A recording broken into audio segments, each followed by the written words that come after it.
আপনি কি জানেন এই পৃথিবীতে মানুষ সবচেয়ে বেশি কষ্ট পায় একটি ভুল পরিচয়ের জন্য? আজ শ্রীমদ্ ভগবদ্ গীতার একটি শ্লোক আপনার সেই ভুল পরিচয় ভেঙে দেবে। ভিডিওর শেষ পর্যন্ত থাকুন। আজ হয়তো আপনি নিজেকেই নতুন করে চিনবেন। আমরা বলি, আমি দুঃখে আছি, আমি ভয় পাচ্ছি, আমি হারিয়ে গেছি।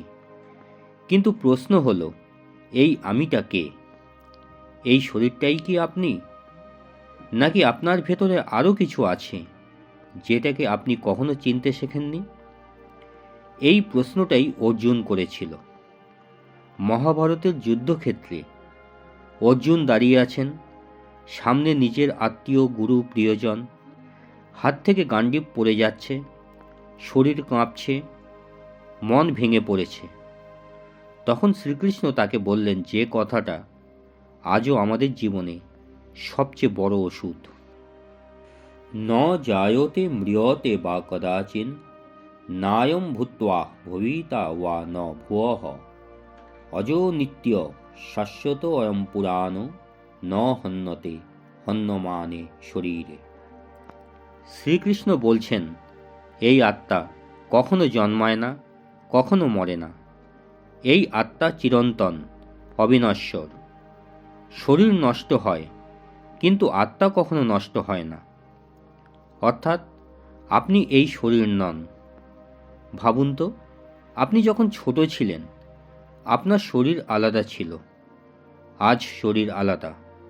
তবুও আপনি বলছেন, আমি সেই একই মানুষ। এই আমি কে?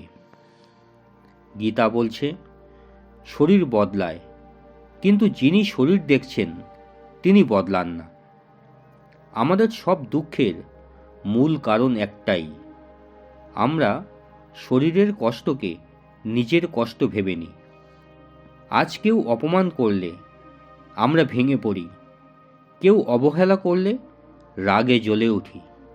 কারণ আমরা ভাবি, আমার শরীর, আমার নাম, আমার পরিচয় আমি।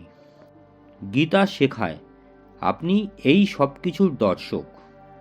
আজ যদি আপনি বুঝতে পারেন আপনি শরীর নন, আপনি মনের চিন্তা নন, তাহলে ভয় আপনাকে ছুঁতে পারবে না, অপমান আপনাকে ছোট করতে পারবে না। এই একটি শ্লোকই মানুষকে মুক্তির পথে নিয়ে যায়। কিন্তু শুধু শোনা নয়, জীবনে প্রয়োগ করাই আসল সাধনা।